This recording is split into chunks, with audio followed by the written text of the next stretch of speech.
When you really need care, you need 24/7 access to a care team, not a maze of paperwork from a third party. Every day, America's hospitals and health systems show up for you. Navigating healthcare can feel overwhelming, but you can count on real doctors, real nurses, real people, providing quality, around-the-clock care when you need it most. They're in your corner, in communities across America. Your neighbors, your lifelines, right beside you, holding your hand and helping find answers. That's what putting patients first actually means. Learn more at strengthenhealthcare.org. Brought to you by the Coalition to Strengthen America's Healthcare. The Yaffee Program on WVNN.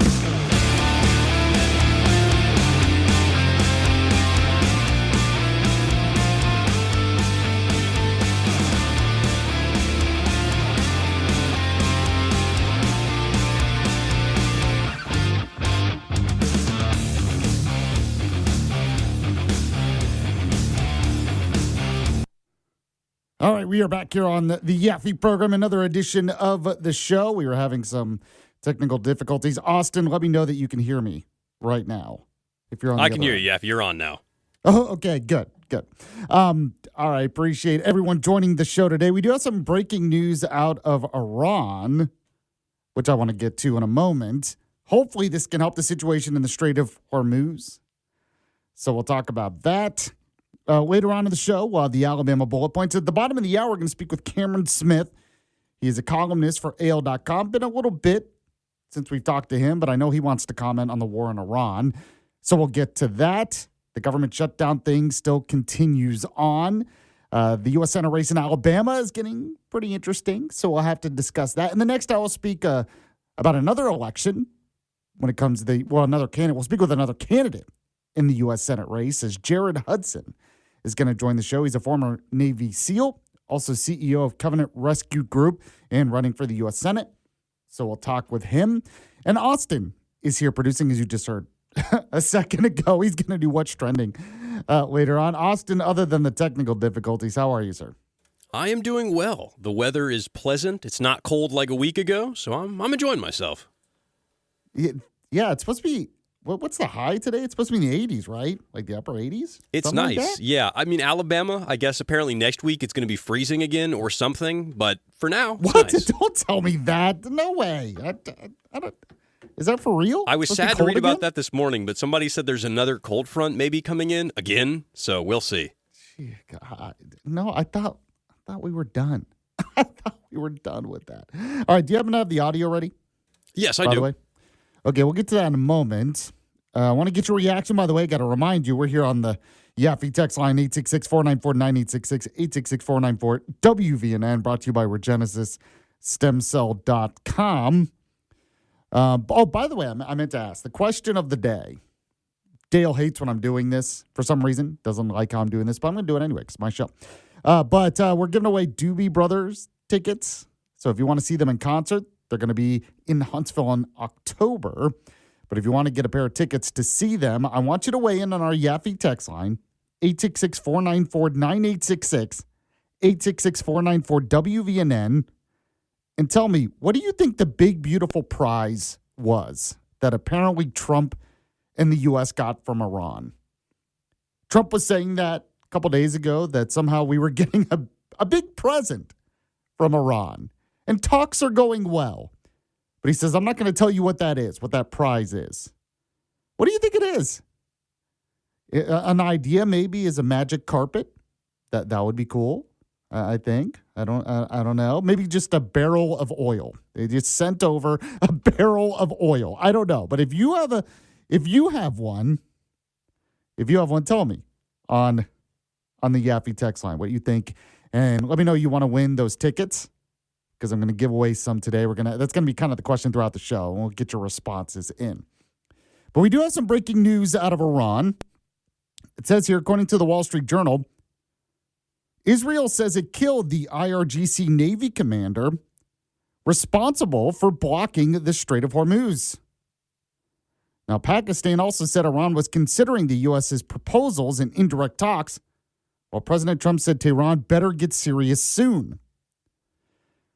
So by the way, I do want to say this is the last big obstacle for the United States, is to somehow get control of the Strait of Hormuz. If we can accomplish that, either through a deal or militarily, that seems to be the big leverage point. Then it's basically on to victory. It's the sense I'm getting. That's the only thing Iranians really have in terms of leverage to use is the Strait of Hormuz. So obviously, that's why there's a lot of focus here. But Israel said it killed the commander of Iran's Revolutionary Guard Navy, who was directly responsible for mining and blocking the Strait of Hormuz. In a post on social media, President Trump said Iran's leadership better get serious soon about talks. Trump, who has also told associates that he wants the war brought to an end in the coming weeks, also said public statements from Iran's leaders were different from their private comments. Now, I have to remind people, all this talk about how this is going on too long, it's a disaster, it's still under a month.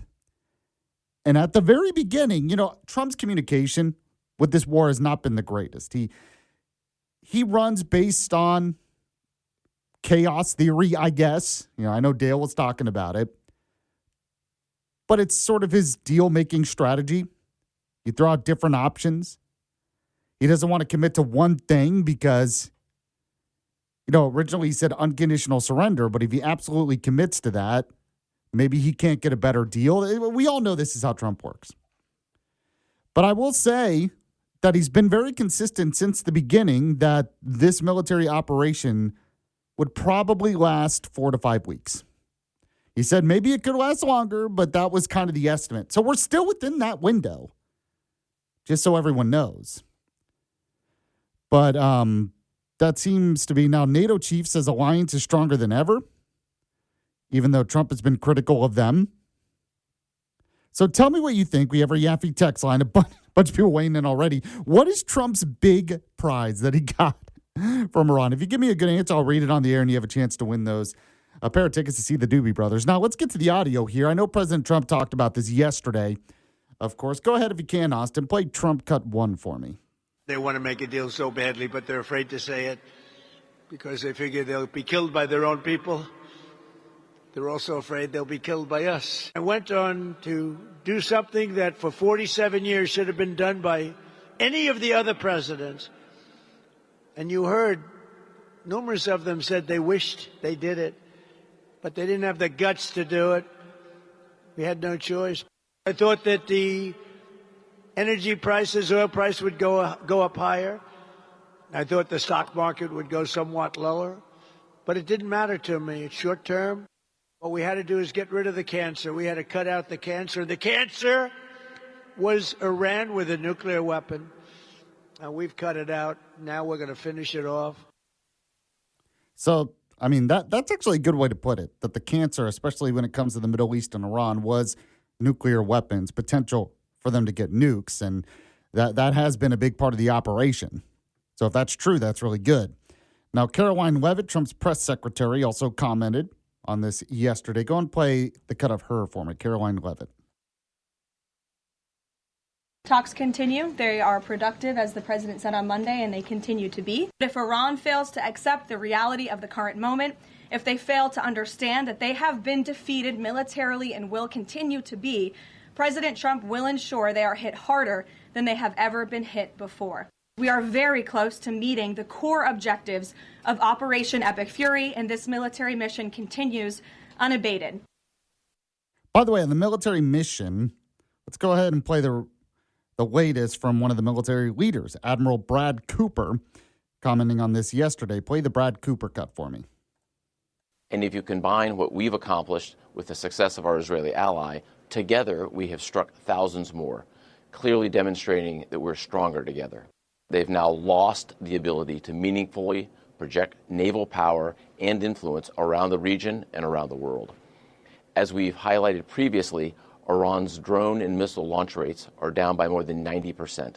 We are on a path to completely eliminate Iran's wider military manufacturing apparatus, which is why my operational assessment continues to be Iran's combat capability is declining as U.S. combat capability continues to increase.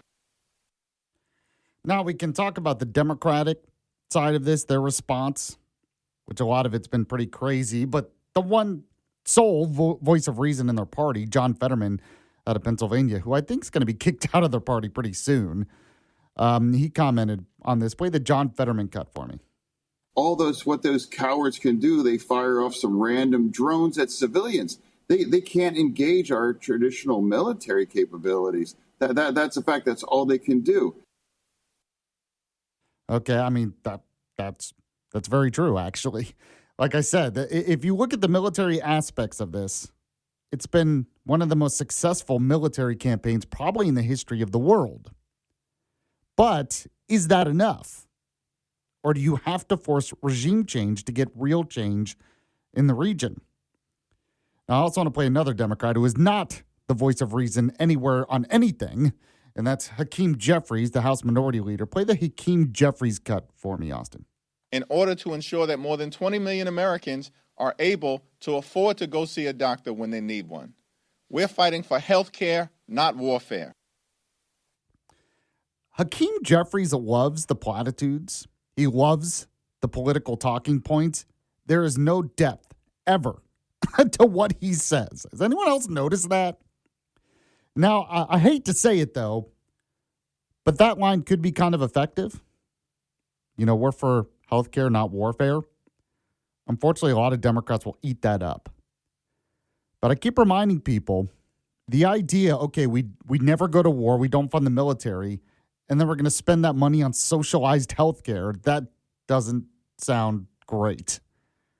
The problem with socialized healthcare isn't just the cost, it's how it works. And I keep reminding people of that. I want to get your take on what you think the big, beautiful prize is. When it comes from Iran, I have no idea what it might be, but you can tell me. We have our Yaffee text line, 866-494-9866. Got a bunch of responses already. If you give me a good response, you can win pair of tickets to see the Doobie Brothers. They're coming to the Orion Amphitheater in October. But give me a good response. I'll reach out to you on the text line if you win. By the way, it would be a great, big, beautiful prize for your home? A new appliance. But if you want to get it for a great price, well, there's only one place to go in town. That's Jay's Appliance Outlet. In fact, the prices are so good, the customer service is so good, that people thank me all the time. They personally reach out to me and thank me for telling them about Jay's Appliance Outlet. I'm telling you, it's amazing the deals you can get there. Their inventory is always changing. They have scratch and dent deals as well. You know, if you have a little dent on a washer or dryer, you can get it for a great price. And who cares about the little dent as long as it's a new appliance that works? They service what they sell as well. So go to Jay's Appliance Outlet off 72 in Athens, or give them a call. Dial pound 250. Say the keywords Jay's Appliance Outlet. Jay's Appliance Outlet. When you go, let them know Yaffee sent you. Got the Alabama bullet points coming up next here in the Yaffee program. It's the Yaffee program on WVNN.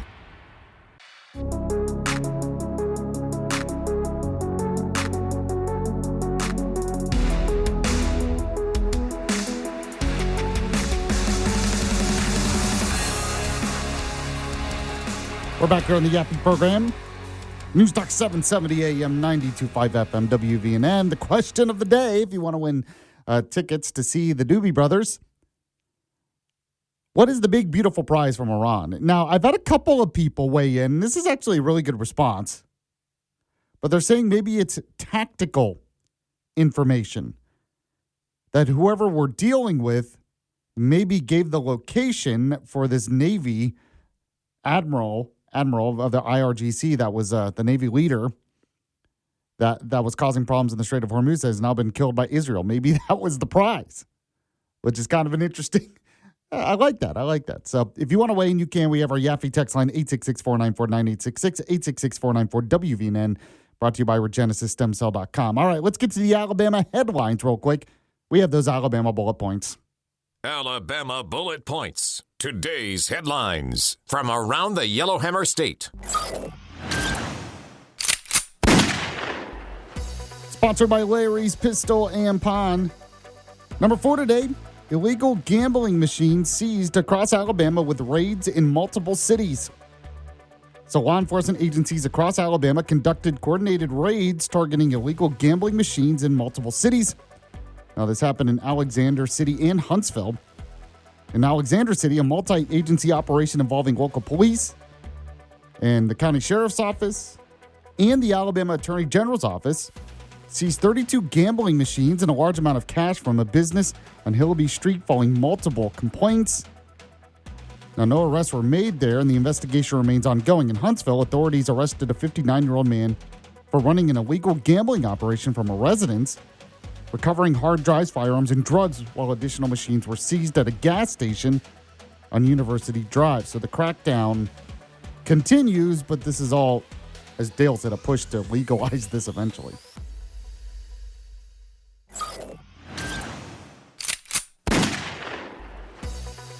Number 3, a new poll out shows that Congressman Barry Moore is leading Attorney General Steve Marshall when it comes to the U.S. Senate race here in the state. A recent poll conducted by Pulse Decision Science for the Club for Growth PAC, it was a 501 likely Republican primary voters in Alabama, shows U.S. Representative Barry Moore leading Alabama Attorney General Steve Marshall 31% to 26% in the 2026 U.S. Senate race. Now, Jared Hudson received 13%. Other candidates combined 9% and 21% remained undecided. Now, the survey had a margin of error, about 4.4%. So Barry Moore got the lead, although it's not a huge lead. Steve Marshall was still in it, a lot of undecideds. But I will say it almost looks like Steve Marshall has hit a ceiling, which is not good for him. By the way, Barry Moore got endorsed by John Thune and Tim Scott in the Senate, so that's a big deal.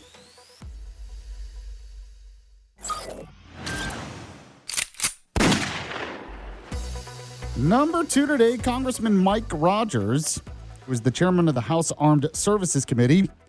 Well, he says that Congress is not getting enough answers on the Iran conflict. So Congressman Mike Rogers, out of Sachs, chairman of the House Armed Services Committee, expressed frustration that Congress is not getting enough answers from the Pentagon regarding the ongoing U.S. military conflict with Iran, which, as you know, began several weeks ago with American combat operations. Now, he made these comments to Politico. The defense hawk stressed the need for thoughtful and deliberate decision-making on troop deployments in the region, noting speculation ranges from a short conflict to a prolonged engagement potentially involving thousands of U.S. troops. Now, Rogers highlighted lawmakers' desire for more details on the current situation, available military and strategic options, and the rationale behind them, warning that inadequate responses from the administration carry consequences. So it'd be interesting to see how Trump responds to that. I don't think he's going to like that.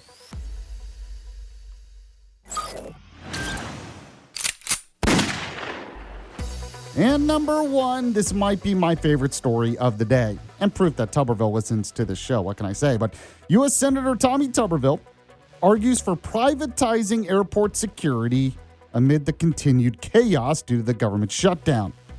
So U.S. Senator Tommy Tuberville, who's probably going to be our next governor in Alabama, has called for privatizing the Transportation Security Administration, arguing that the federal government can't run anything and that the agency has become an overbloated and inefficient bureaucracy amid ongoing airport chaos and long security lines that are causing law-abiding American citizens to miss their flights. Now, citing past undercover tests as well, in which the TSA failed to detect up to 95% of mock explosives and banned weapons. Now, just so you know, there are other countries that do this, and it works great, but there are actually some airports in the U.S. that do this, and they work great. So this idea that we have to have the government run the TSA, and that's how it works the best, is not true. By the way, I do want to point out also, you want the government that's screwing all this up, you want them in charge of our health care? So, yeah, I don't think so. By the way, wanted to let you know the sponsor of the Bullet Points right now. It's Larry's Pistol and Pawn. Go to the Madison location off Greenbrier Exit 3 by the Big Rusty Water Tower. Larry's Pistol and Pawn, a great place to shop for the best in jewelry. You know, I bought my wife diamond earrings there. The main reason is I could afford it at Larry's Pistol and Pawn. If you go somewhere else, probably too expensive. My mom, she bought a sapphire ring there. My mother-in-law bought earrings there. I've had several coworkers shop there for the best in jewelry, and that's because of the prices you can get at Larry's Pistol and Pawn. So there's the Madison location off Greenbrier Exit 3. There's also one in Huntsville off North Memorial Parkway, and you can see all the latest deals at pistolandpawn.com. That's pistolandpawn.com. When you go, let them know Yaffee was the one who sent you. All right, Cameron Smith, he's a columnist for AL.com. He's going to join me next here on the Yaffee program. Stay with us.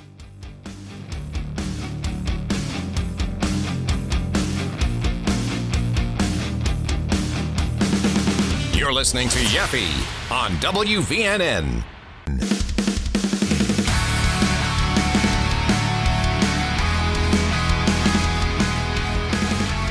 Cameron Smith is joining the show. He is a columnist. Cameron, how are you today, sir?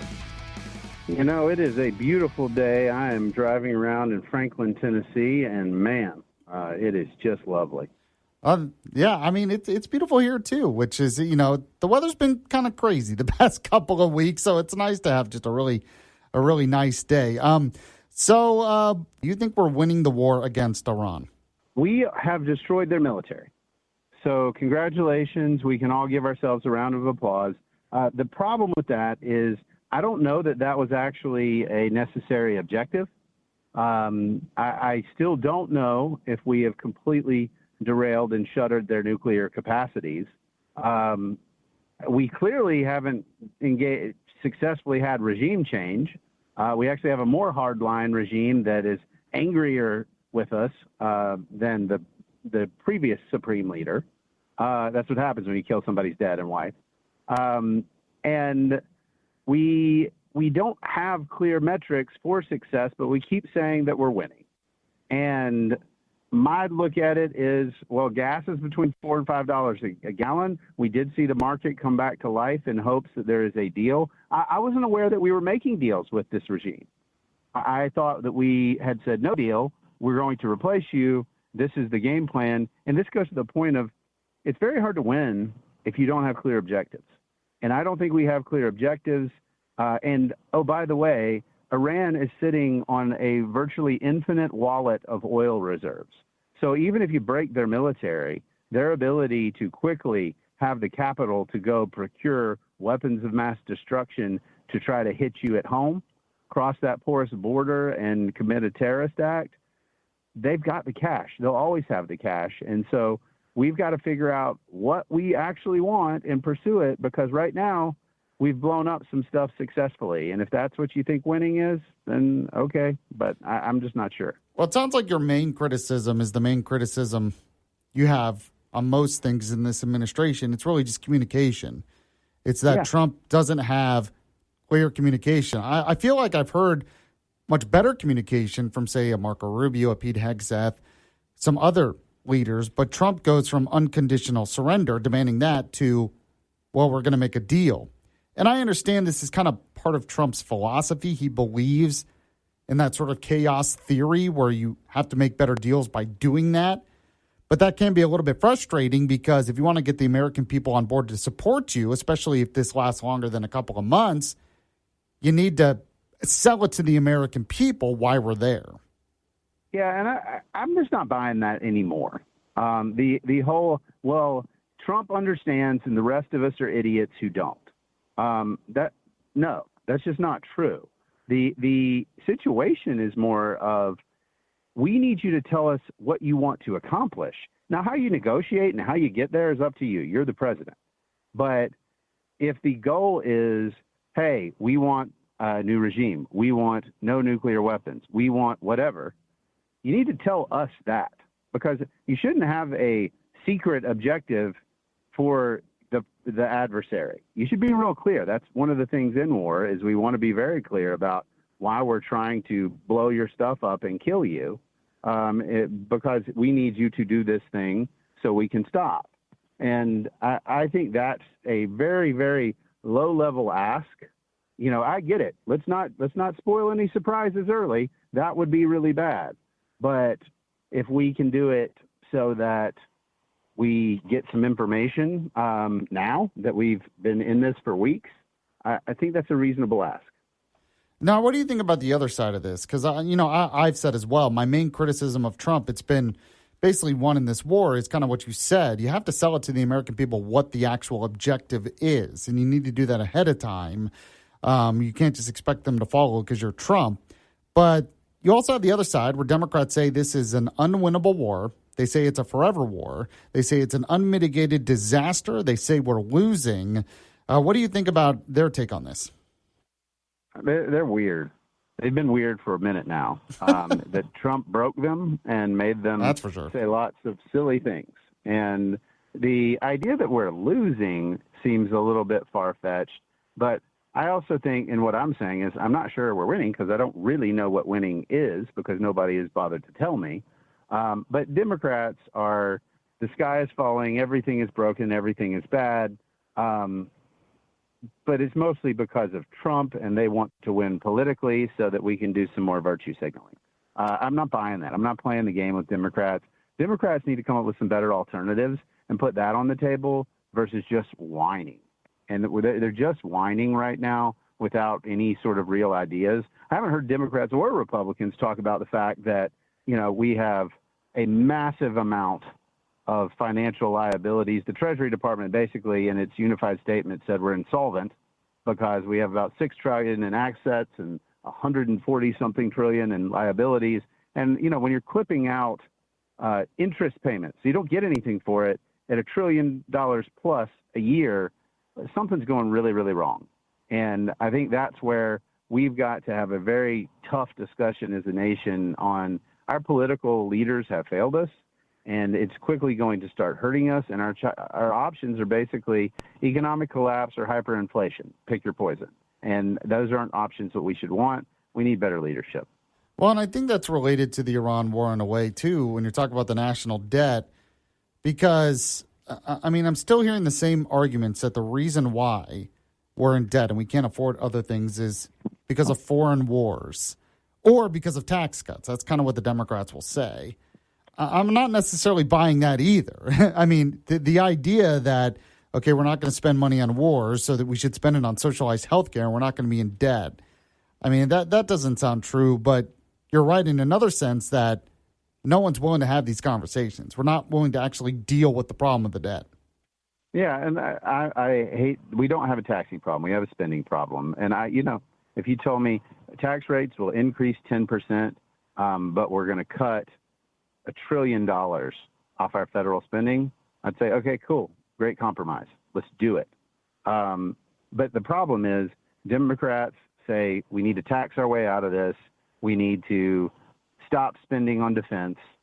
And Republicans say, no, we need to cut spending. None of us actually want to cut it, but we need to say we need to cut spending, and we're going to give tax breaks. And so my take on it is this is math. This isn't politics.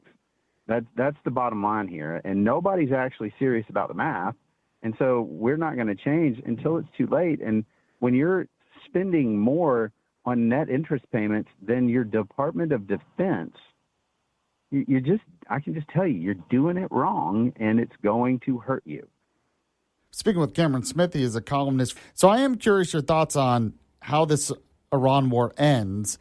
You talked about there isn't a clear objective. I almost think that's because Trump wants to open up a lane to do something different. So it could have been that the objective initially was regime change, but maybe now they don't acknowledge that's a reality, so they're trying to open the door to do something kind of like what we did in Venezuela, where you have someone else who is in charge. We don't like them, but at least we're able to deal with them in a way. Do you think maybe that's how this ends, or what do you think happens here? I think there's 50,000 troops amassing in the area for a reason. It's sort of weird to say, well, they're just there to hang out. I don't think that retaining this current regime yields anything but pain. This is a more hardline regime than the prior regime. In fact, there were concerns about this guy by his own father, saying, hey, this guy is... He's are you talking about the new Ayatollah, or are you talking about this? Yes, the new supreme leader. And gotcha. So the idea that this, unless you change that structure, you get the same results. It's just a matter of when. And I think that's probably the biggest challenge here is we haven't changed that. We have broken the military, but they have enough cash from oil that they're going to just rebuild it. Or if they don't rebuild it, they'll do something different. But they have resources. They have a massive, the third largest proven oil reserves in the world. So way more than we do. And they are able to fund terror. That's what they do. And so until you get rid of that, I don't think anything changes. The only way you get rid of that is what we say of boots on the ground. But man, that's expanding this versus putting a bow on it. I think the markets want a bow on it. I don't know if they're going to get it, and I think that's going to be rough. That's interesting. So you think Trump might actually send boots on the ground? I mean, you talked about amassing troops, but he's also obviously desperate for a deal, it seems like, too. Yeah, I think the idea of you have an honor culture versus a narcissist. Neither one wants to blink. Right now, Trump's doing the blinking, but he's got the superior force. And so it's very interesting when the superior force starts blinking as opposed to dictating. I think it's just going to be very hard for Trump to find an off-ramp that leaves the same regime in place. And, we end up kind of just where we started with Iran having a degraded military. I mean, that's literally what we could end up. Interesting. Well, I mean, that's a good thing, but you're saying it doesn't really matter because they could rebuild pretty quickly because all the money they got. Yeah, obviously, their military was not a super significant threat to us. Nuclear weapons are, but the military itself really didn't matter to us. Like, we blew it up in about 3 seconds. So the issue there is cool. It's probably good for the region, but the real issue with Iran is their state sponsorship of terror. Like, it's that they're doing these attacks with, forces that are small, that are proxies and other things. That's the issue. It's not like they had a ship in the Indian Ocean and we were scared of it. And so I think that's the bigger problem here is we blew up the thing we weren't really concerned about. Interesting. I mean, when you hear Rubio talk about it, he says the idea was to blow it up before they built a missile defense shield and then build nuclear weapons below that. But it sounds like you're not really buying that. Yeah, the missile defense shield is fine, but the bottom line is Iran does not have a military that comes close, and at any given time, we could have knocked it out. And so that's not, to me, that's not a very strong argument because I don't think anybody has seriously alleged that Iran's military force posed any sort of threat to the United States. Nuclear weapons, sure, but short of that, no. And do you really think, just bear with me for a second, that the United States could not overwhelm a missile defense system in Iran? Because if we can't, we're more like Russia versus Ukraine than the greatest military on earth.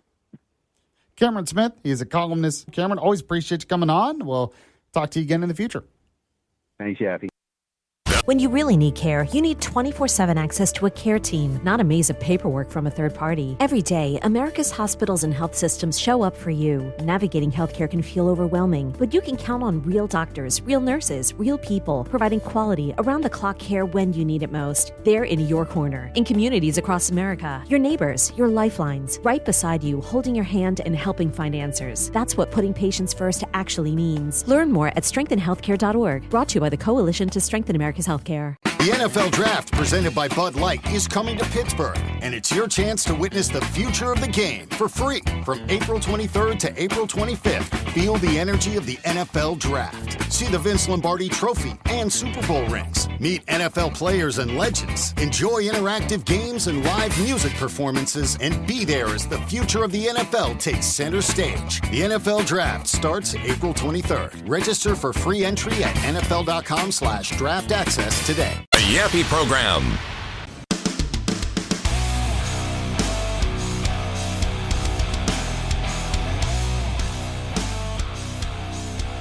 Welcome back to the Yaffee Program. News Talk 770 AM 92.5 FM WVNN.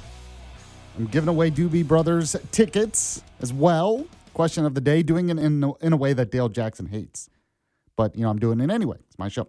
Anyway, the question is, give me a good answer. You have a chance to win. What do you think the big, beautiful prize from Iran is that Trump said we got in these negotiations? Some people weighing in. One person said tankers of oil, which is good. Like I said, I had a couple people weigh in and say maybe it was tactical information. This is a good answer, though. And the guy admits AI helped him with this, but here you go. It says, the hidden prize. Across the sands where secrets lie, beneath a guarded, watchful sky, a whisper moved through trade and flame, a gift unseen without a name. Not gold nor crown from ancient kings, but power bound in oil that springs. A quiet shift, a current trend where fortunes flow and empires learn. Like lamps of old in desert tales where truth is veiled in shifting veils. The prize was not what your eyes could see, but what it meant and what could it be. A silent treasure vast and deep, not one to hold, but one to keep. In currents, channels, narrow seas, where nations move with whispered keys. So that's a good answer. I like that. I like that. And AI did part of it, but still, points for creativity. So that's what one person thinks. Austin is producing today as well, by the way. Austin, what do you think? Any thoughts on what the big, beautiful prize from Iran could be? This feels kind of like just a Trumpism of him just talking like he does. I can't even imagine what they would give us as a cool prize. Like you said, maybe oil or something, but I'd think he's just sort of doing his usual bit, is my theory. I mean, you gave a serious answer. I thought maybe you give a funny answer. No, I think you might be right. I think you might be right on that. I'm trying to think what, maybe it's like the Ayatollah's head. Could you imagine if it was that? That would be like old school. Send over the severed head of your enemy. That would be, maybe fitting for the area. They are a different culture, admittedly. Yeah, that's actually a good point. Now, I was talking about this with Cameron Smith in the last segment. I want to get your take as well, Austin. Do you think we're winning this war against Iran?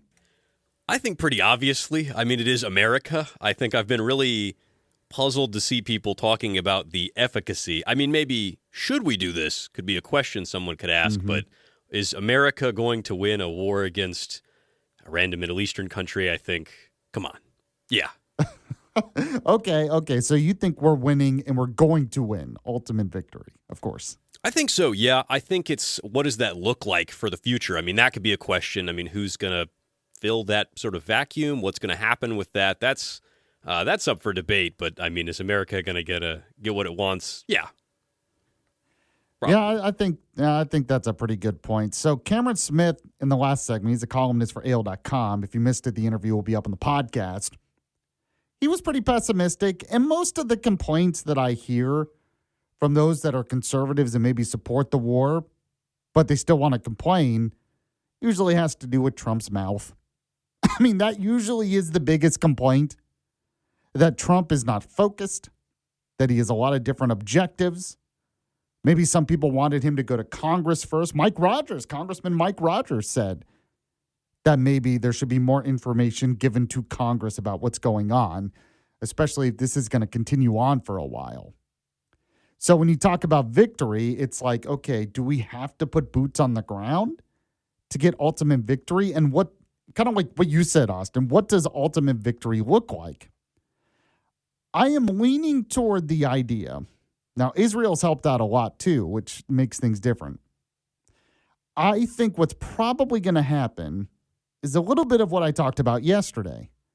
We have completely decimated their military, and the end result is going to be similar to what we saw in Venezuela, where you get someone who, maybe is a hardliner, but isn't the Ayatollah. That is at least, even though he's a hardliner, and you're not necessarily bringing democracy right away, he is at least someone that maybe we can deal with so they don't rebuild their nuclear weapons capabilities or trying to do that. They don't rebuild a lot of the military. They stop funding a lot of the terrorist networks, and we can actually deal with them. Now, that's not the greatest answer for the people in Iran. I do have to admit that. That's kind of like, for them, they probably want freedom. They might not get the freedom they want to begin with. Venezuela is kind of dealing with that right now. It could change in the future.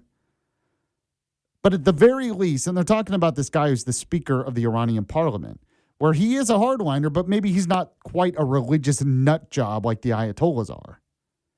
And he has been open to being more of a business-friendly country. So if I had to guess today, and who knows, maybe it could change. But if I had to guess, that's going to be the result. Something like that where we make a deal with someone like him where it's not perfect, but it's at least, okay, they're not the Iran of the past. Crazy religious nut jobs who want to get nuclear weapons to destroy Israel or something to that effect, or to just constantly fund terrorists. So I'm a little bit more optimistic than Cameron Smith on this, but I understand the complaint because, as I mentioned, Trump did not do a great job of rallying the American people behind the cause. You have to do that in a war. If you want to continue on, you want the American people on board and to support you, you got to tell them exactly why we're there and what we're doing. And it's just not Trump's style, you know.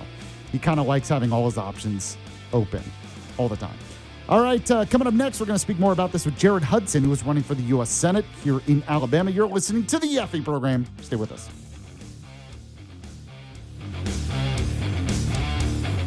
It's the Yaffee program on WVNN. The Yaffee program on WVNN.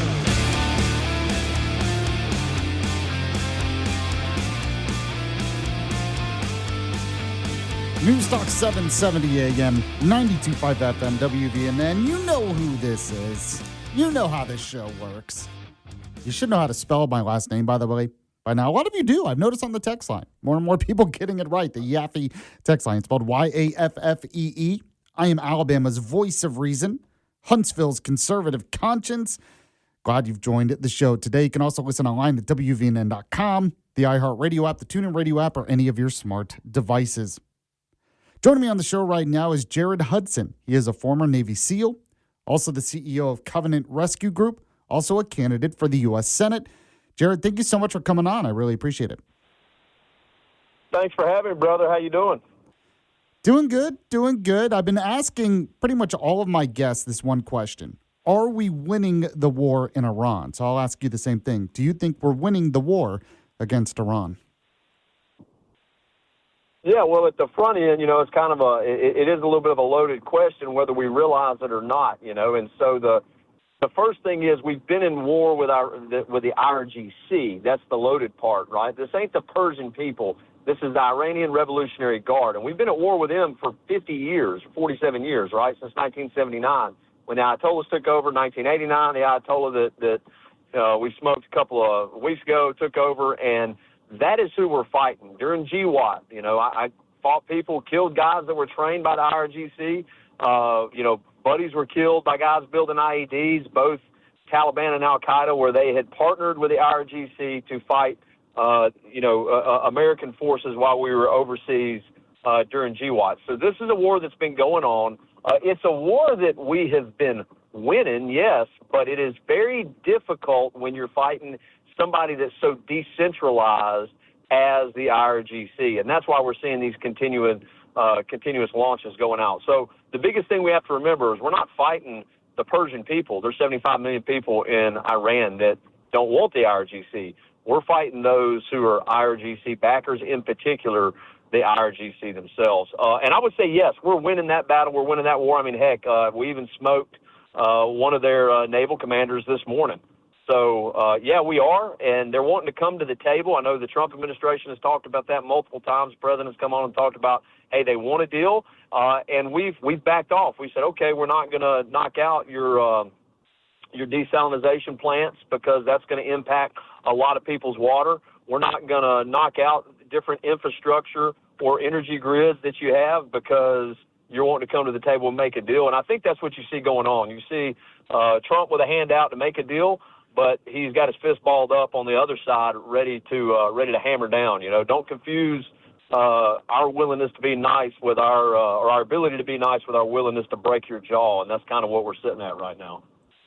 Yeah, and I wanted to ask what you think about a potential deal. I was pretty skeptical that we could ever really make a deal with Iran, but I was also skeptical that we could ever really make a deal with Hamas in Gaza to get all the hostages back, but Trump was able to get that done. We got all the hostages back from that conflict, so I guess I really should give Trump the benefit of the doubt here that we can get a deal. Well, let's put it this way. If there was ever a guy who was going to be able to make a deal, it's President Trump. I mean, that's the bottom line. If he can't make a deal, then I would go ahead and say nobody else can. I mean, that's what this dude does, Me, I was a sniper in the SEAL team. So If you come up to me and say, hey, can you make this 1,000-yard shot? Yeah, we're going to get lined up and we're going to make it. President Trump, what he does is makes deals. Hey, can you make a deal with the IRGC? Can you make a deal with Hamas? Can you make a deal with all of our geopolitical partners and adversaries around the world? I think that joker can do it. If not, then nobody else in the world can. So what do you think a good deal would look like? I know there was talk about completely getting rid of their nuclear program, getting rid of their ballistic missiles, stop funding terrorists, opening the Strait of Hormuz. I mean, anything else you think would be a good deal with us? No, all of those things, right? So I got to work in the Straits back when I was in the SEAL teams, opening the Straits or not using the Straits as a choke point to limit the ability for the world to receive whatever it is they need, in particular energy. We also see the partnership, and I think this is the biggest one. So I won't mention all the other things that you just named, but those are all things that have to be part of the deal. But you have a partnership with Iran and China. And even the Belt Road Initiative that was going through Iran, that allowed China to have access to the energy that Iran was producing, and then a lot of other things for that matter, without having to go through some of these choke points that are now being controlled by the U.S. Navy, right?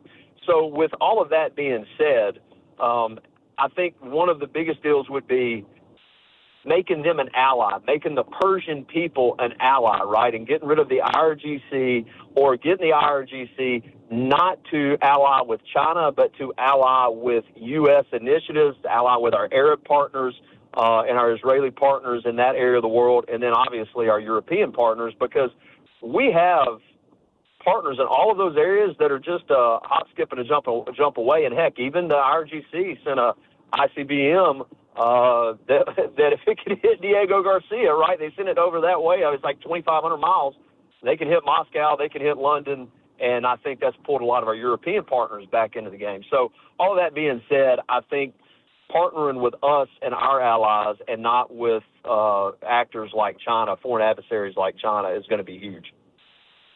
So you had mentioned there that I didn't know that you had done some work in the Strait in the past. I mean, how difficult is it to make sure that Strait stays open? If they're not going to be willing to make a deal, how do we accomplish that militarily? Is it going to take some boots on the ground to do that?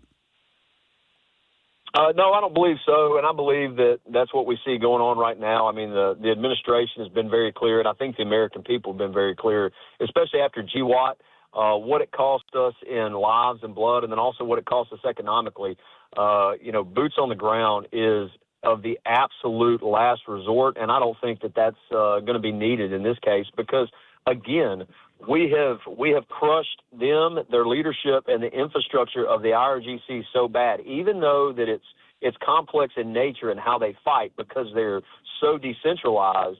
Finding the leader that's going to be able to rally them all up or breaking them apart enough to where they can't stand together is of the utmost importance, and I don't think you have to put boots on the ground to do that. I think a lot of what you're seeing right now is you're seeing that peace through strength sort of concept where we show, hey, we can drop the hammer on you. We can absolutely crush you. And that's why a lot of them are coming to the table. A lot of them are like, hey, no, we don't want this anymore. We want to make a deal. And I do think that the administration is pushing for that. So as far as boots on the ground, man, absolutely not. I don't see them doing that, and I don't see it being extremely effective. And when I say boots on the ground, I'm talking outside of what our partners already have in place on the intelligence collecting side and all that, like the Israelis and some of our other Gulf state partners. Speaking with Jared Hudson, he's a former Navy SEAL, also a candidate for the U.S. Senate. The last question I had on Iran for you, and I've been asking the listeners this, and I have no idea. Any idea what the big beautiful prize is that maybe Iran gave to Trump? I suggested maybe it's a magic carpet. I have no idea, but Trump had kind of said maybe he received some, but he wasn't going to tell us. Any idea? Man, I have no idea. I was asking a buddy at SOCOM headquarters that the other day, and he's like, man, I don't know. He said, I don't know the way he talked about it. It sounded really good, So I think funny. it was, from what I understand, I think it was energy related, but I don't know that. So I want to move on to your campaign running for the U.S. Senate. There was a new poll that was out, had you in third place, although there are, I think it's about 40% undecided. Maybe I'm maybe a little bit less than that. So I did want to let you talk about your campaign a little bit, how you think it's going, how you expect to eventually get the lead. Yeah, so one, it's going great for us, especially me to be some regular guy from North Jefferson, Alabama, just cruising through, making sure that we're telling people our story. We are really resonating with everybody across the state of Alabama. That's beneficial. And then the other thing is as we go through this, the only poll that matters is the poll that happens on May 19th, and the poll of the people of Alabama getting out and saying this is who we want for our U.S. Senator. And I think they've made it pretty clear with 40% undecided and with people knowing the folks that are in this race, that tells you something right there. It's just a matter of getting our story, our message, Alabama first, out to the people of Alabama and letting them know that I'm going to be the senator who can stand in the gap for you. I'm not the senator who's backed by special interest groups. So if you become our next U.S. Senator, I mean, you might have to face another government shutdown. We have that partial government shutdown of Department of Homeland Security. Trump sent ICE to airports to kind of help out with that. Tommy Tuberville recently came out and said maybe we should just privatize airport security, TSA. Other countries do that. I mean, any thoughts on how you would approach this situation if you were our senator? Yeah, no, I mean, so at the front end of it, just like what Coach was saying, privatizing the TSA is definitely something that can and should be looked at. I know we privatized the security at a lot of our military bases. Privatizing the TSA would help fix some of these issues. I'm not saying I'm fully sold on doing that, but at the same time, making sure that you take away the ability for these sort of, partisan issues to shut down just regular travel. I mean, we're coming up on Easter, and our the American people are trying to travel around to be with family for Easter, to celebrate the death and resurrection of Christ. And it's an important thing for us in Alabama. So with that being said, I think, you can look at that. On the other side of it, this is the problem with partisan politics. You got Senator Britt, who's been up there making deals, and she's trying to make deals with the Democrats on the other side of the aisle, and about the time she makes one, they take their ball and they go home. It's absolutely ridiculous because they're not getting everything that they want. But what they're standing on is symbolism without substance. They're doing this so they're saying because they want ICE funding to be over. Well, ICE is funded all the way through 2028. And as a federal task force officer with Homeland Security, I'm telling you that. It's like the funding is there. The only thing they're doing is they're limiting our ability to pay our TSA. So we have TSA workers walking off the job, can't do the normal security checks, especially in the time we're in the middle of this conflict with Iran, terrorist issues, everything going on. We need this to be dealt with. And then we also have Coast Guard members deployed to Bahrain and UAE in the middle of this conflict that are not receiving a paycheck. So they are holding the American people hostage for their ideological stance, and they're getting nothing out of it. What they're saying they're getting out of it, they're not, and it's actually one step further. Hey, we want to make sure ICE are not in our communities, arresting people. Well, now they put ICE in the airports. So they're doing the exact opposite of what they said they wanted to do. And now they're bolstering ICE up in airports because our TSA can't get paid. It's absolutely ridiculous. Yeah, I think it's a good way to put it. They really are holding hostage because you're right. I mean, there was deal making in the irregular appropriations process. Then at the very last minute, Democrats made a demand on ICE. They weren't willing to deal or even talk. They just put out a list of demands. They knew Republicans were never going to agree to those demands. And then they shut down, hoping that the American people will be heard enough to blame Trump and Republicans.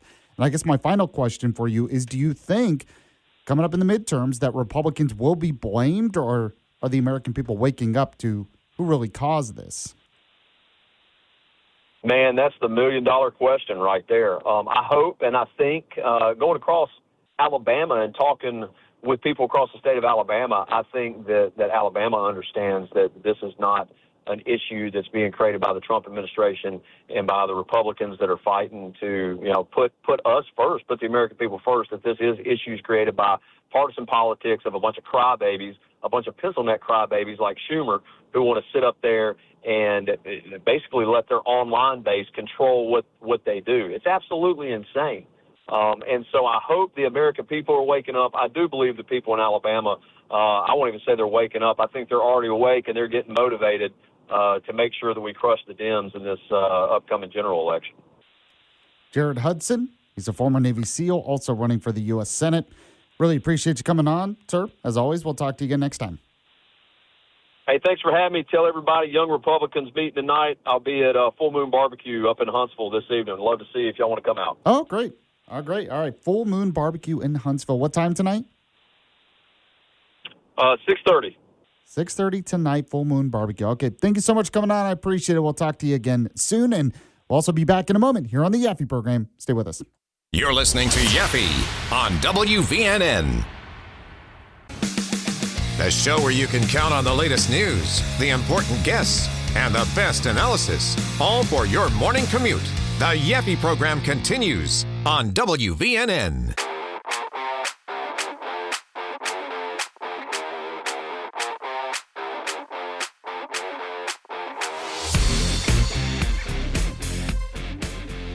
Welcome back to the Yaffee program. As you know, this is a revolution in common sense, and still got our question of the day. You have a chance to win tickets to see the Doobie Brothers. They're going to be in Huntsville at the Orion Amphitheater.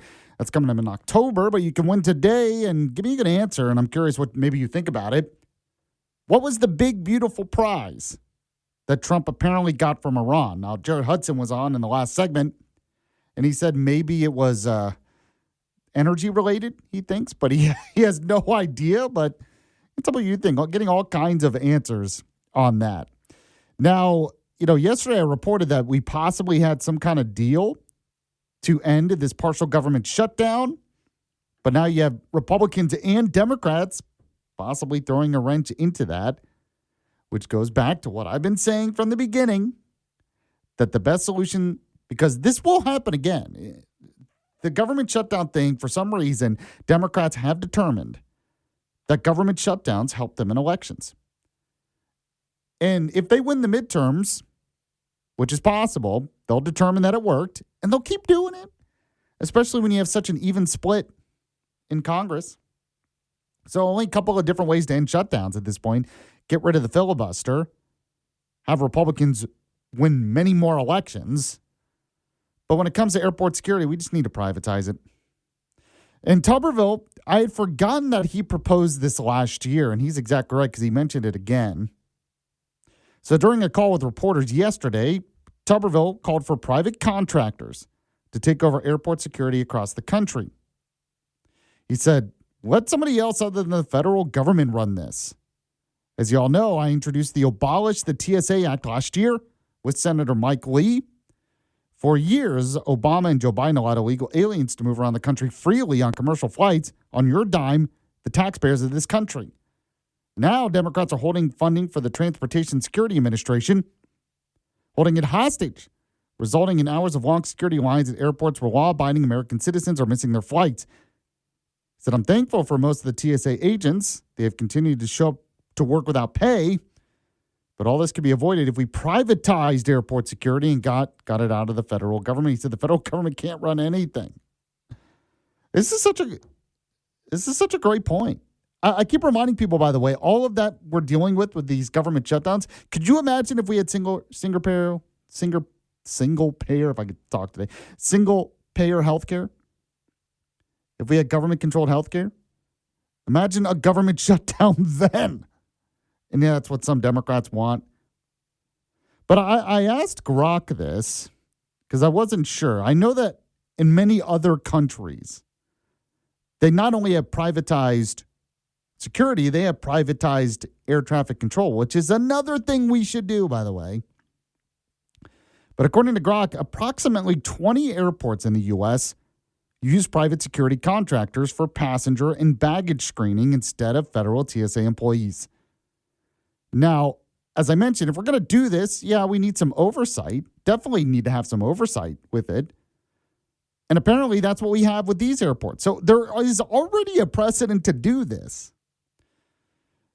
Now, these airports do private security through TSA Screening Partnership Program. It was established in 2004. Private companies handle the actual screening, but they must follow all TSA security procedures, standards, and oversight. The private screeners are often from approved contractors, and the program covers a mix of one large hub, San Francisco, medium in Kansas City, and Orlando Sanford, which I've flown out of. That's private security. I always have a good experience going there, so that says something. So this can be done pretty easily. So it's not even like usually the response I get is that the TSA has a perfect record because we have not had another 9/11 type terrorist attack with airplanes. But so do these private security screeners. They're a part of that. So I just don't buy that argument, frankly. Now, he also said the funding's kind of crazy. He said we've been spending nearly $12 billion yearly on TSA for 60,000 employees. He said, so not only can we avoid these problems, but we're also spending a ton of money, probably too much because, as he mentioned, the government can't run anything efficiently.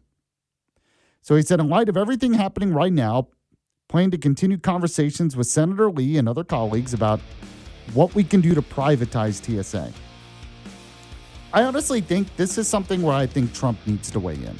We need leadership from the top to really push this, have a presidential candidate in the future maybe, to really start a precedent to get this done because it needs to be done. It should be obvious to everyone right now. All right, Austin is here. That means we're going to do What's Trending with Austin coming up next here on the Yaffee program. Back in just a moment.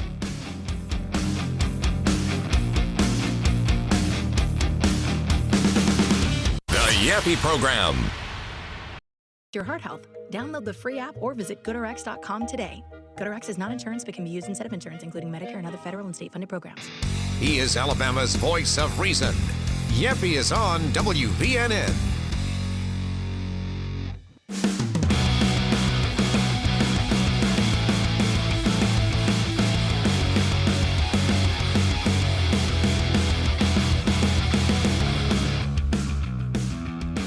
We're back here on the Yaffee program.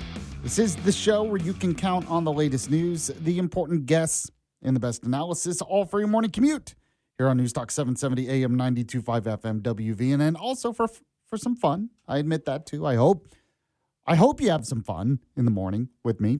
By the way, more fun right now. Austin's here, so let's do it. We have What's Trending with Austin. Keeping you up to date with all that's trending in your world. Oh, they have the internet on computers now. You guys know how to post videos to Facebook? It's What's Trending. Sponsored by Coleman Furniture Market, located in the heart of Coleman, Alabama, and that's because they always have the latest trending in furniture. They're always getting in new stuff, and the selection there is fantastic. And as I mentioned before, most of the furniture in my house is from Coleman Furniture Market, and that's for a reason because, well, it's comfortable. And you get it for a great price. So pretty much all of my living room furniture is from there. My bedroom furniture is from there. I got office furniture from there as well, and much more. And I'm sure some of you already had. People rave to me about the experience they have, especially when it comes to the selection, because it's just gigantic. I mean, it's a huge showroom. So go to Coleman Furniture Market today. I know I will be back soon. When you go, let them know Yaffee was the one who sent you. All right, Austin, what's number 5 today? Number 5 is a movie remake. Harry Potter is getting a remake. Oh, Lord. The trailer dropped for that. First you're talking about yesterday, Lord of the Rings sequel. We have Moana live action, and now Harry Potter's doing a remake. It is frankly a bit of a depressing trend. They're doing another remake. It's gotten some controversy, and I guess the reason it's made a lot more waves, I suppose, than the other ones is Snape, that central character, is a black man in this, which that ends up turning a lot of heads, being controversial. I don't know. We'll see. So, apparently people are worried it's going to be woke, that they're going to try to change it with DEI stuff to be woke, and this is kind of like an example of that. I got to tell you, I have never read a Harry Potter book or seen a single Harry Potter movie, if you can believe it. Okay, so the Snape thing that I just said would have made no sense to you. Well, I saw online he's the bad guy, so I knew that, but I saw the pictures online, but that's about it. Okay, gotcha. I never got into Harry Potter. The books came out when I was a little bit older, and the movies came out. Maybe I was in college, and it just was never my thing. My wife likes Harry Potter, so she keeps telling me she's going to force me to watch them all, but it's just never happened. Yeah, I was kind of the target age demographic for it. So I was sort of part of the craze when they were coming out still in the theaters and stuff like that. But I think the most relevant thing actually about this to me is they said there will not be a season, because it's a show, I guess, every year, which really strikes me as kind of a Stranger Things element, because they're hiring kid actors for this, right? Because Harry Potter's a young kid. So it's like, gosh, every season, is he going to be 5 years older? It's going to look crazy. That's true, although it's my understanding in Harry Potter, you actually kind of grow up with the characters. So maybe that's why? A little bit, but still, a year between each season. I mean, I think it's like I don't know. It'll be, we'll have to see. We'll have to see how they do it, but I'm worried it's going to be a Stranger Things situation, and they're going to look, 20 by the end of it when they're supposed to be middle schoolers, so I don't know. Another show I never got into. I sound really out of touch lately, don't I? I'll be honest with you, Yaffee, I didn't see that one either. I just know that it exists. I've seen pictures and been like, wow. I've heard it's good. Never got into it. Never got into Harry Potter. Never got into The Office. I get heat for that. Never got into that show. But, yeah, I will say I saw Harry Potter was coming out around the same time as Twilight, the movies. I saw the first Twilight movie, I say. And then I remember I never got into that either. Never read those books because I remember in the sequel, they're like, okay, now we have werewolves. And I was like, okay, this is stupid. What are we going to have? We have vampires, we're going to have werewolves, and we're going to have witches and mummies in the next one. This is dumb. But anyway. You were certainly not the demographic for Twilight, though, so that makes a lot more sense. Yeah, that's true. It's a good thing you didn't like it, honestly. All right, what's number 4? Number 4 is going to be a model for, I don't know if you know the game Metroid Samus. Yeah. It's a Nintendo thing. A girl who used to model the Samus character in popular advertisements is now the parliamentary vice minister of the environment in Japan. So I guess really goes to show you how big of a deal Nintendo is over there.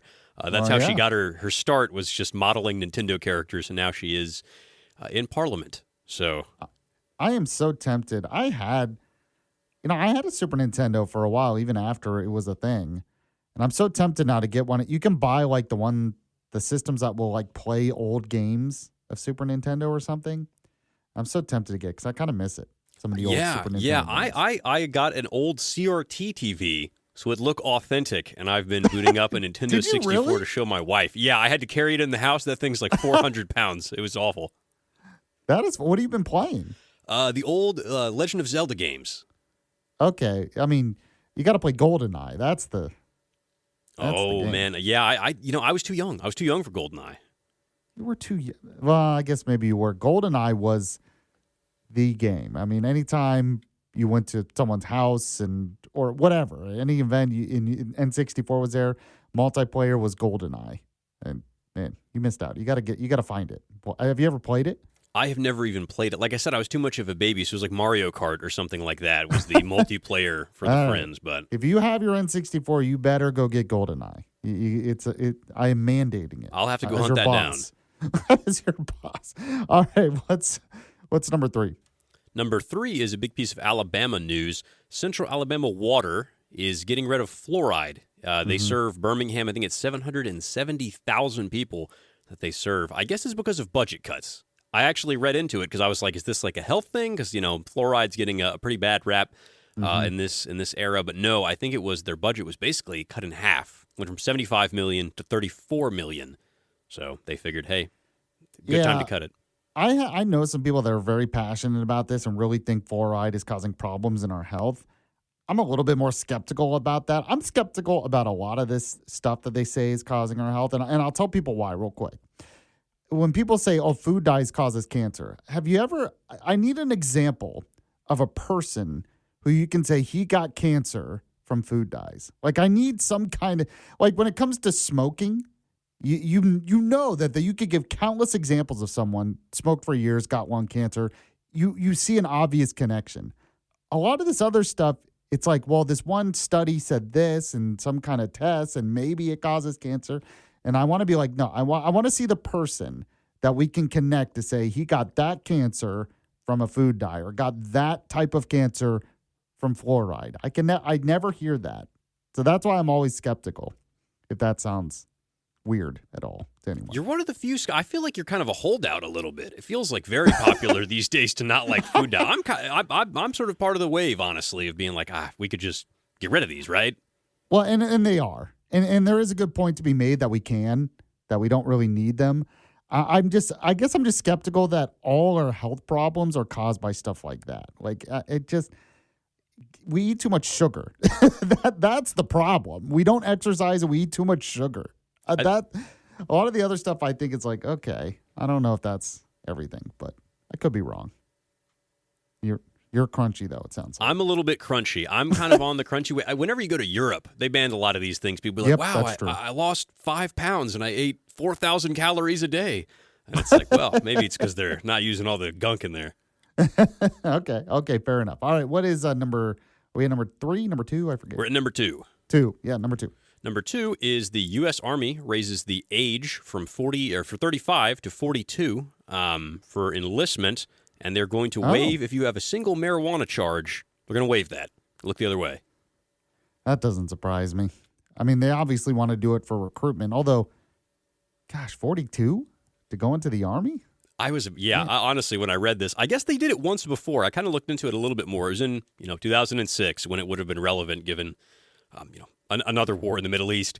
They temporarily raised it to 42 at that point. But yeah, you would have to be a real diehard or a pretty fit 42-year-old, I guess, to enlist. Yeah, it seems like, I mean, they're out there. I know some 40 guys I'm about to turn 40 this year. Some guys in their 40s that are pretty fit that maybe could do it. But, I mean, it's my understanding you're not going to be in there very long, to put it that way. I mean, once you're like in your 50s, there's not much you can do. But then there's Tom Cruise, who's like 65, and he looks great. So he's Hollywood 65, so it's a little bit different. They gave him all kinds of serums and potions. Exactly. Maybe that's it. All right, what's number 1?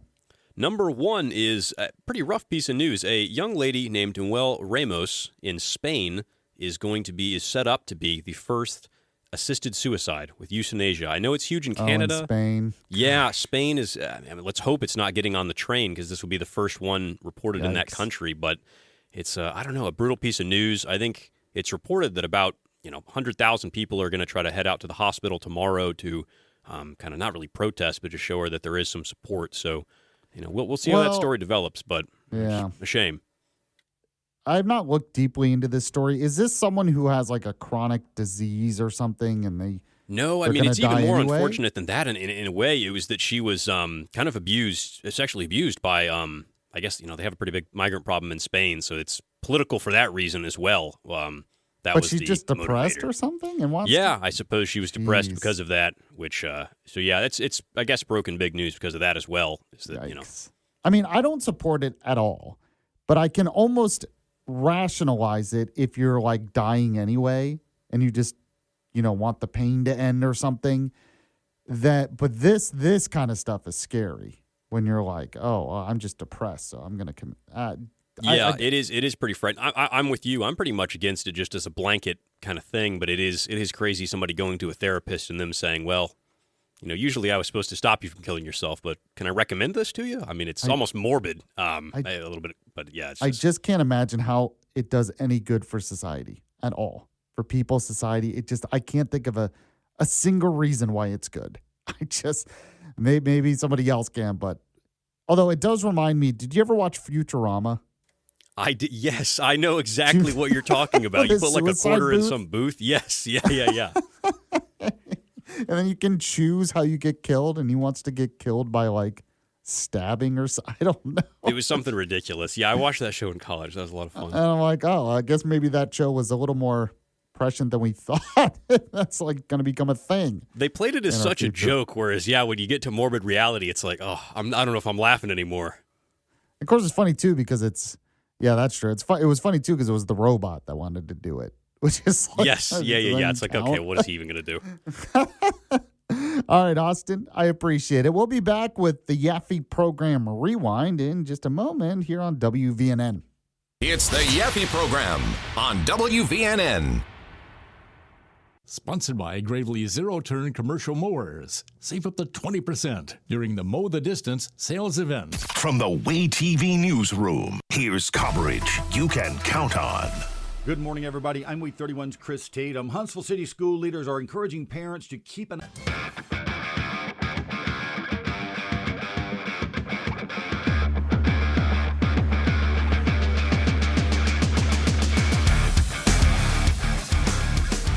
All right, back here on the Yaffee program, I am Alabama's Truth Czar.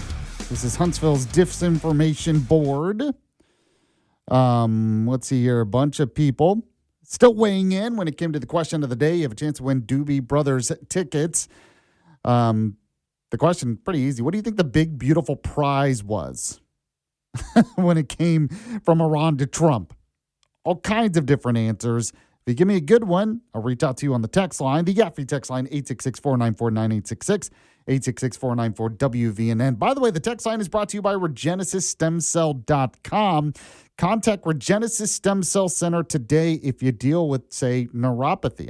I have family members that deal with that. They feel like there's nothing that helps. No treatment seems to work. Well, they haven't tried Regenesis Stem Cell Center. Maybe that's you. You need to try it today. They have helped so many people when it comes to issues like neuropathy, or maybe you just deal with back pain like I did. It helped me tremendously. But they can't help you unless you give them a call. So go to the website, RegenesisStemCell.com, or give them a call, 256-715-8193. Don't let injuries or pain slow you down any longer. RegenesisStemCell.com. Let them know you heard about it from Yaffee. All right, let's end the show like we usually do. We have the Yaffee program Rewind.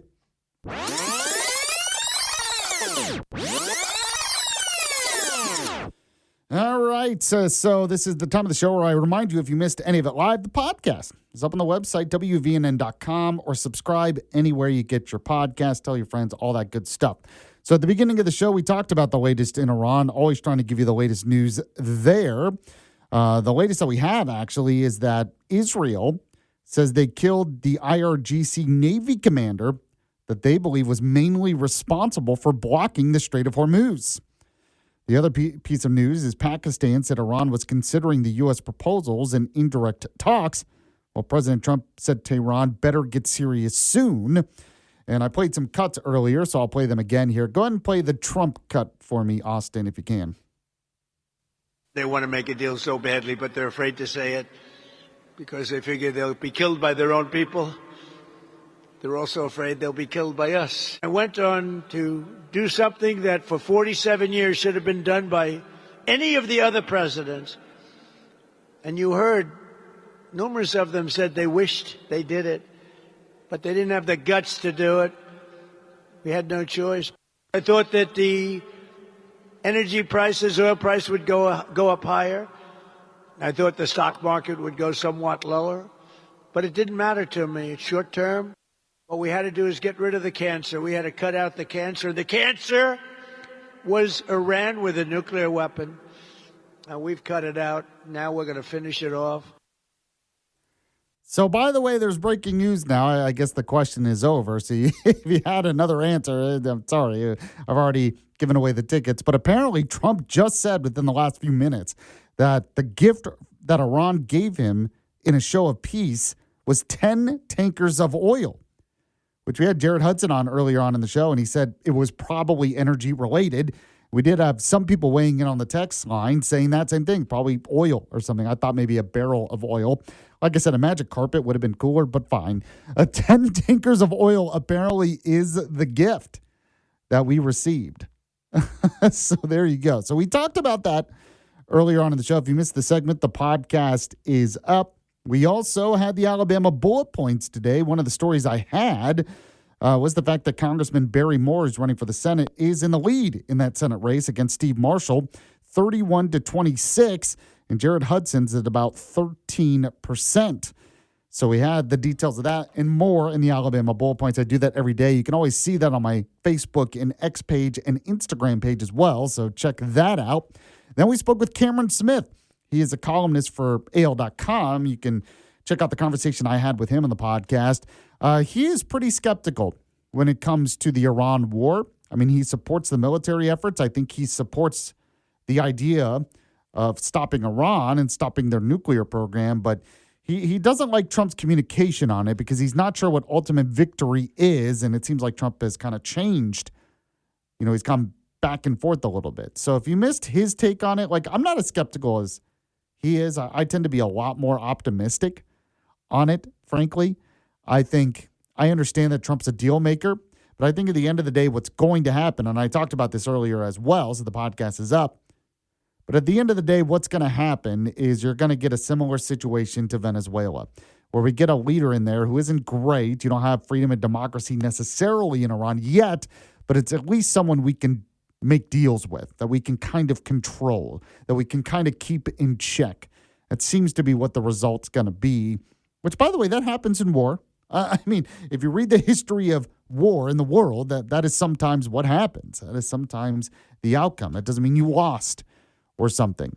So we talked about that earlier. Also, earlier on in the show, we had Jared Hudson. He is running for the U.S. Senate. As I mentioned, he's at 13%.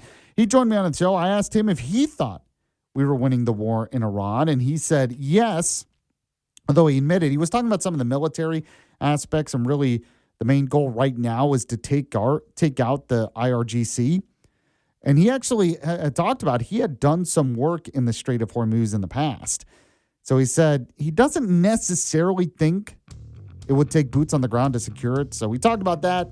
I also talked about the fact that I completely agree with Tuberville. It is time to privatize the TSA because the government can't seem to do anything right. And the Democrats are going to continue to try to shut the government down and use this as a political weapon. So one of the best ways to do that is to privatize TSA. We had What's Trending with Austin. If you missed any of the show, the podcast is up. Appreciate y'all joining me. The Vince Show is next, and I'll be back tomorrow at the same time. See you then. You're listening to Yaffee on WVNN.